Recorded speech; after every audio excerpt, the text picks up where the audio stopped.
आज मुझे पहली बार तुम्हारा पति होने में गर्व महसूस हो रहा है। वो सब तो ठीक है, पहले ये बताओ मेरे गहने कहाँ हैं? पर अभी तो तुम कह रही थी तुम्हें गहने से कोई लेना देना नहीं। देखिए, हम शिक्षा का महत्व समझते हैं, लेकिन लड़कियों को भला विद्यालय जाने की जरूरत ही क्या? ये जरूरी तो नहीं कि लड़कियां सिर्फ भोजन ही पकाएं। पर हम सब जानते हैं कि स्त्रियां घर में ज्यादा सुरक्षित है। किन किन लोगों से मिली आज? कितने लोग तैयार हो गए अपने लड़कियों को विद्यालय भेजने? एक भी नहीं। एक भी नहीं? चलो ध्यान रख लो। अरे क्या हुआ? अगर इसे विद्यालय नहीं भेजना तो कोई बात नहीं, पर खाना तो खत्म करो।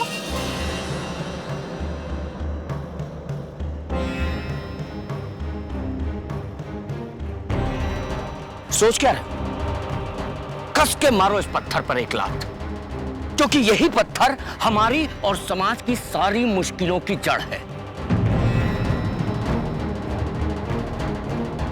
कौन है ये पत्थर? पेशवा। पेशवा। हाँ, तुम ठीक कह रहे हो उस्मान। ये पेशवा ही है जो ज्योति और सावित्री के मार्ग को रोक रहा है। ये पेशवा ही है जो लड़कियों को उनके घरों से बाहर निकलने नहीं दे रहा। पेशवा ही है जो समाज को आगे बढ़ने नहीं दे रहा है। और एक हम है जो इसी पत्थर को टीक कर पूछ रहे हैं। वाह! ये पत्थर तो पूरे पूना की अकल पर पड़ा है पंडित। अरे इसीलिए तो मुझे ज्यादा क्रोध आ रहा है उस्मान। रास्ते में पड़े इस पहाड़ को हम लोग पूज रहे हैं और ज्योति और सावित्री की बातों पर ध्यान ही नहीं दे रहे। मियां कुछ करना पड़ेगा। मियां लोगों को समझाना पड़ेगा। हम लोग इस तरह हाथ पर हाथ धरे नहीं बैठ सकते। पंडित, तुम्हारी चिंता जायज है, लेकिन हमसे जो बन पड़ा हमने किया। अभी हम उन लोगों को नहीं समझा सकते। वो कहते हैं ना कि बंदर को ज्ञान देना मतलब अपना ही घर उजाड़ना।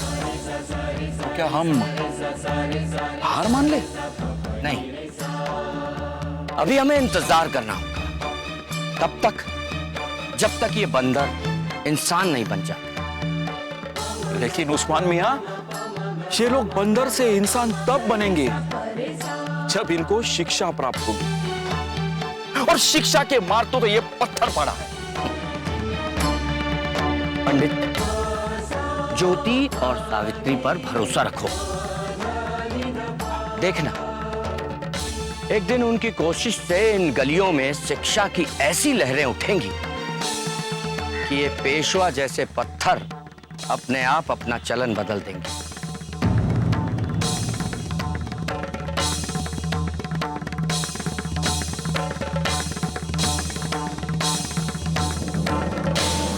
श्रीपद, अब इसमें इतनी सोचने वाली कौन सी बात है? शिक्षा के महत्व को तुम भी अच्छी तरीके से जानते हो।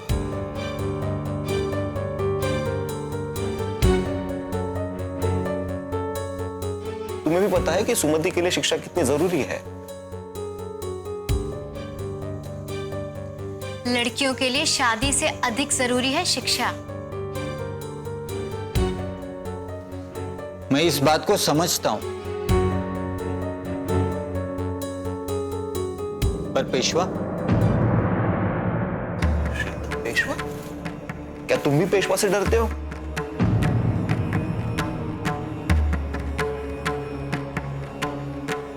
क्या तुम भूल गए हम क्या सीखे थे लहू जी के अखाड़े में?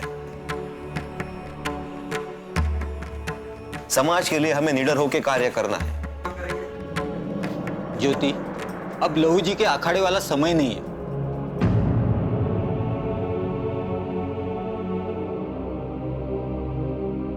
तब हम बच्चे थे, पर अब दुनिया की सच्चाई जानते, समझते।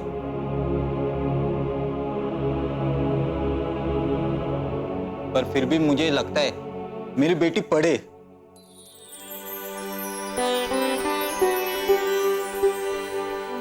तो आप सुमति को विद्यालय भेज रहे हैं? हाँ, मैं उसे विद्यालय भेज सकता हूं, पर एक शर्त पर। कौन सी शर्त?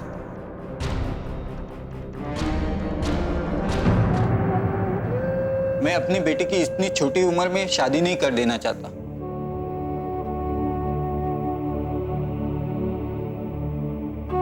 मैं उसे पढ़ाना चाहता हूं।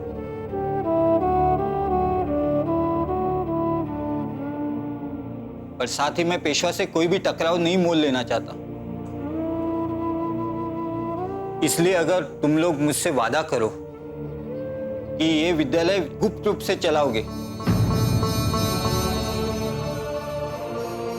मतलब किसी को पता नहीं चलने दोगे कि मेरी बेटी आपके यहाँ विद्यालय में आती, तो मैं विद्यालय भेजने के लिए तैयार हूं।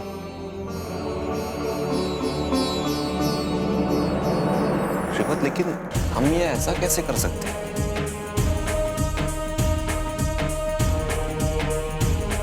हम लड़कियों का विद्यालय खोल रहे हैं क्योंकि हमें समाज को बताना है लड़कियां भी शिक्षा प्राप्त कर सकती हैं। उनके दिमाग में लड़कियों की शिक्षा को लेकर जो गलतफहमी है वो हमें दूर करनी है। अगर हम अपना विद्यालय गुप्त रूप से चलाएंगे तो हम लोगों को कैसे बता पाएंगे? फिर मुझे माफ कर दो। मैं सुमति को विद्यालय भेजने के लिए तैयार नहीं हूं। और अगर हम आपकी बात मान ले तो? सावित्री, हम इसकी शर्त कैसे मान सकते हैं? अगर हम विद्यालय गुप्त रूप से चलाएं तो? सावित्री, ऐसा हम नहीं कर सकते। फिर मुझे कोई भी दिक्कत नहीं। मैं अपनी बेटी का भला ही चाहता हूं।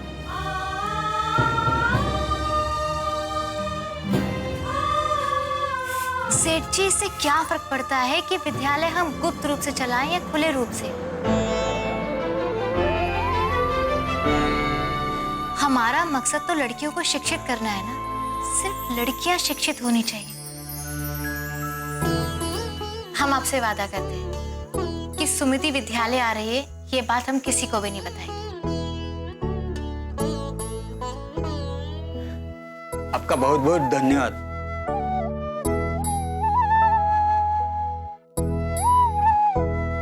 मुझे खुशी है कि मेरी बेटी अभी पढ़ेगी, विद्यालय जाएगी। सुमिति, इधर आओ।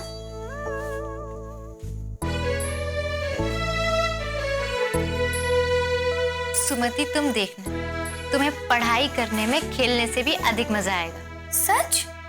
सच।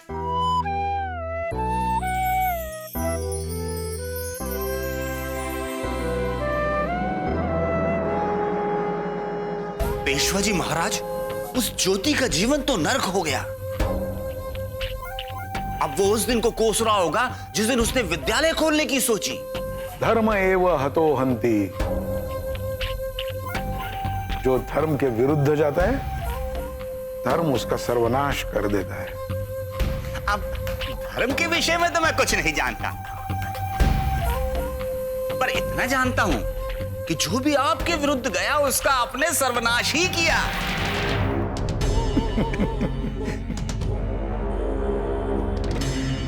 एक बात याद रख लो विठ्ठल, सत्ता चलाने के लिए डर का होना बहुत जरूरी है। आगे किसी ने अगर धर्म सुधार के बारे में सोचा भी तो उसके सामने ज्योति की असफलता का उदाहरण होगा। यदि आगे किसी ने धर्म सुधार के बारे में सोचा भी तो उसे पता चलेगा कि हम उसका क्या हाल कर देंगे। पेशवा जी, आखिरकार दक्षिणा प्राइज कमेटी को अपना निर्णय बदलना ही पड़ा। ये देखिए, पुरस्कार कमेटी ने ज्योति का नाम वापस ले लिया।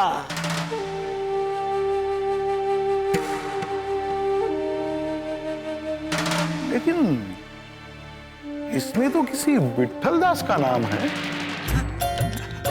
विठ्ठल दास? पेशवा जी, विठ्ठल दास तो मेरा नाम है। पेशवा जी, मेरा नाम है।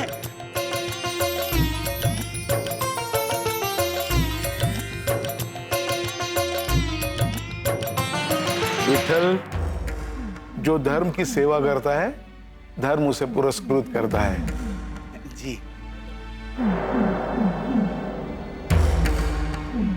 ये लो,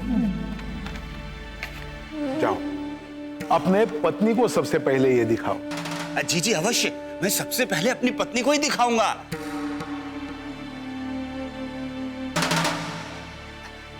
वैसे पूछना तो नहीं चाहिए पेशवा जी, फिर भी ये पुरस्कार की राशि कब तक मिल जाएगी? भाई सरकारी मामला है, वक्त तो लगेगा ही। अगर तुम्हें थोड़ी सी जल्दी हो तो तुम्हारा नाम कटवाकर हमारा नाम लगा दे। नहीं नहीं, मुझे देर से भी चलेगा। प्रणाम पेशवा जी।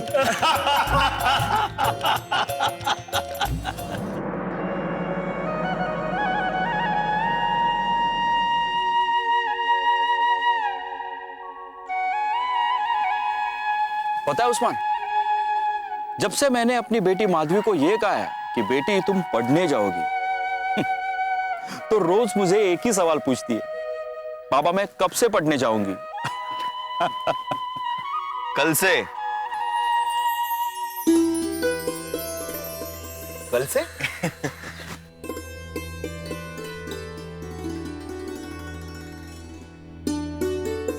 कल से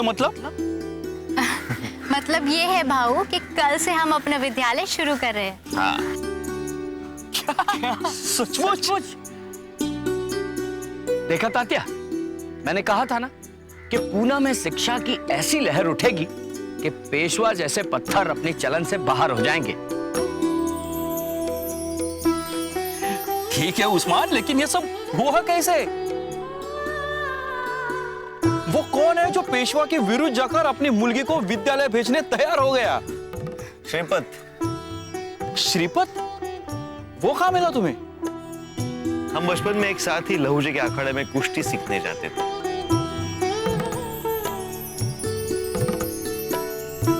सावित्री ने मुझे समझाया, अगर पेशवा से टक्कर देनी है तो उतनी हिम्मत सिर्फ लहू जी का शिष्य ही जुटा पाएगा, और इसीलिए हम श्रीपत से जाके मिले। क्या बात है? और वो पेशवा के विरुद्ध जाने के लिए तैयार हो गया? क्योंकि जहां तक मैं उसे जानता हूं उसमें सब कुछ है, लेकिन साहस नहीं है। बिल्कुल ठीक कहा आपने भाऊ, लेकिन उन्होंने हमारे सम्मुख एक शर्त रखी है। शर्त? कैसी शर्त? शर्त यह है भाऊ कि हमें अपना विद्यालय गुप्त रूप से चलाना होगा। गुप्त रूप से? भला वो क्यों? वो इसलिए कि पेशवा को ये पता ना चले कि विद्यालय में किस किस की लड़कियां पढ़ने आ रही हैं। सा विद्या विमुक्त है। शिक्षा कहते ही उसे जो मुक्त करे।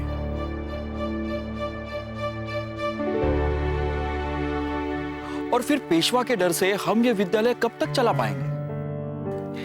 यही बात मैंने भी सावित्री से कही। बस एक बार विद्यालय शुरू हो जाए, फिर हम लोगों का डर भी धीरे धीरे जीत लेंगे। अगर हमें गुप्त रूप से विद्यालय चलाना है तो फिर सावित्री बच्चियों को पढ़ाने नहीं जा पाई।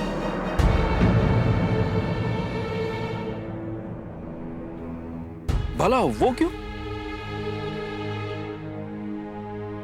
क्योंकि अगर सावित्री विद्यालय पढ़ाने जाती है तो लोगों को शक हो जाएगा कि विद्यालय चल रहा है।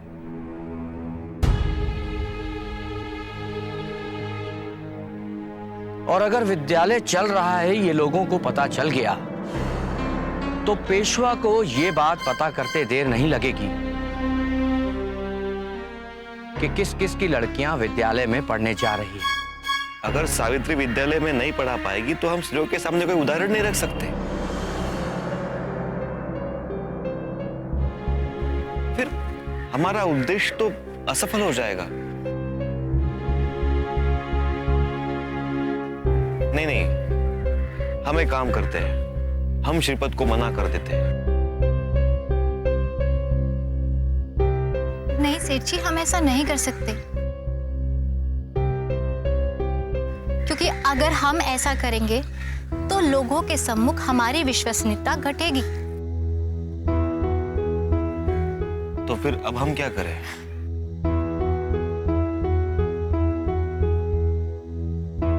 विद्यालय में पढ़ाएगा कौन? आपसे बेहतर शिक्षक कौन हो सकता है? नहीं नहीं नहीं सावित्री, हमने पहले ही तय कर लिया था। स्त्रियों के विद्यालय में सिर्फ स्त्री ही पढ़ाएगी। आपकी बात सही है, लेकिन मुझे भी तो आप ही ने शिक्षित किया था ना।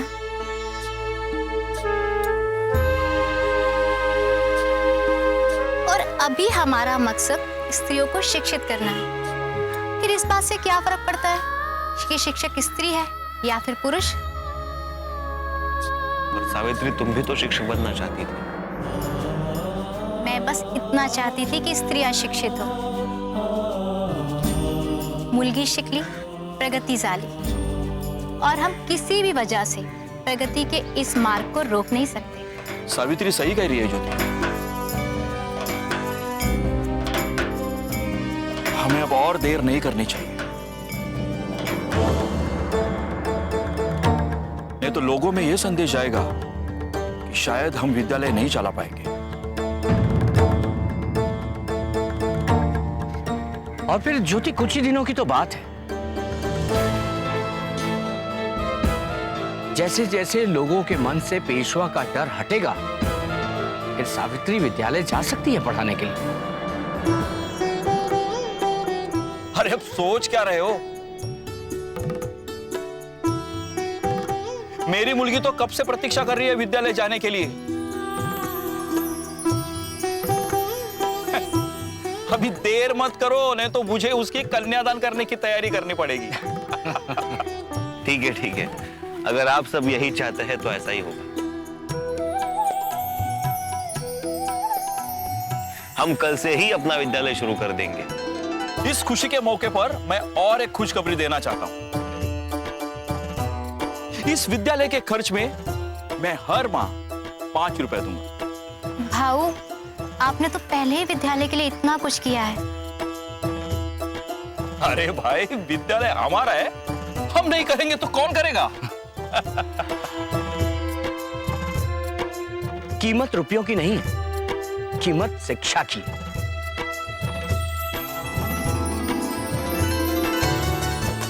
और अगर ये बात है तो मैं तात्या से इस बात पे पीछे रहने वाला नहीं हूं। मेरी तरफ से भी 5 रुपए प्रति माह विद्यालय को जाएगा।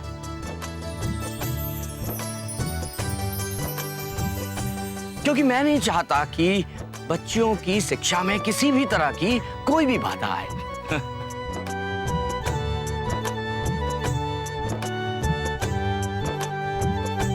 दुर्गम वनों और ऊंचे पर्वतों को जीतते हुए जब तुम अंतिम ऊंचाई को भी जीत लोगे। अरे काव्या, तुम चुप क्यों हो? तुम भी मेरे साथ साथ बोलो बोलो। दुर्गम वनों और ऊंचे पर्वतों को जीतते हुए जब तुम अंतिम ऊंचाई को भी जीत लोगे। अरे बोलो भी। दुर्गम वनों और ऊंचे पर्वतों को जीतते हुए जब तुम अंतिम ऊंचाई को भी जीत लोगे। और जब तुम अपने मस्तक पर बर्फ का पहला तूफान झेलोगे और कांपोगे नहीं। जब तुम अपने मस्तक पर बर्फ का पहला तूफान झेलोगे और कांपोगे नहीं, तब तुम पाओगे कोई फर्क नहीं, सब कुछ जीत लेने में और अंत तक हिम्मत ना हारने में। काव्या बेटा, कुंवर नारायण की इस कविता की तरह सावित्री बाई ने भी अंत तक अपनी हिम्मत नहीं हारी। बचपन से लेकर उन्होंने अपने मस्तक पर न जाने बर्फ के कितने तूफान झेले थे। सच में काका, बचपन में उन्हें पढ़ाई नहीं करनी थी। सिर्फ 9 साल की उम्र में उनकी शादी करवा दी गई। घर की, परिवार की सारी जिम्मेदारियां पूरी करने के साथ साथ उन्होंने अपनी पढ़ाई को भी पूरा किया। जबकि ज्यादातर स्त्रियां तो सिर्फ यही सोचकर अपने सपने को छोड़ देती हैं कि अब तो शादी हो गई है। बिल्कुल बिल्कुल सही कहा तुमने। पर काव्या, सावित्री बाई इन्हीं दुर्गम वनों को पार कर आगे बढ़ती रही। उन्होंने गोविंदराव की सारी पाबंदियों को पार किया, पेशवा के सारे षड्यंत्रों का सामना किया। इतना ही नहीं, अपने ही घर से बाहर निकाले जाने पर अपने पति का साथ दिया। उनकी हिम्मत बन गई वो। सच में काका, सावित्रीबाई फुले हम सबके लिए एक प्रेरणा है। उनका जीवन हमारे लिए एक सीख है। कभी हिम्मत ना हारना, कभी भी गिव अप ना करना, और अंत तक अपनी हिम्मत न हारने की अपनी इसी जिद के कारण सावित्रीबाई आखिर वो कर पाई जो पिछली कई सदियों से नहीं हुआ था। इतने संघर्ष और इतनी लड़ाइयों के बावजूद आखिरकार 1848 में वो स्त्रियों के लिए अपना पहला विद्यालय खोलने में सफल हो गई। ये दिन स्त्रियों के लिए एक नया सवेरा था। हाँ, एक नया सवेरा। आज पहली बार स्त्रियां विद्यालय में आने वाली थी, पढ़ने वाली थी। आज पहली बार काव्या।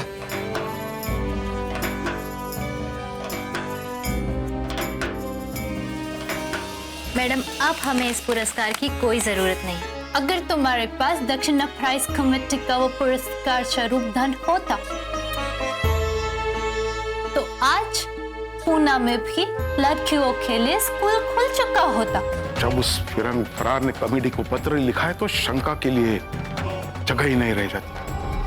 लेकिन अगर ज्योति का विद्यालय चल निकला तो मजबूरन कमेटी को पुरस्कार उसे ही देना होगा। पर पेशवा जी, फिर मेरा क्या होगा?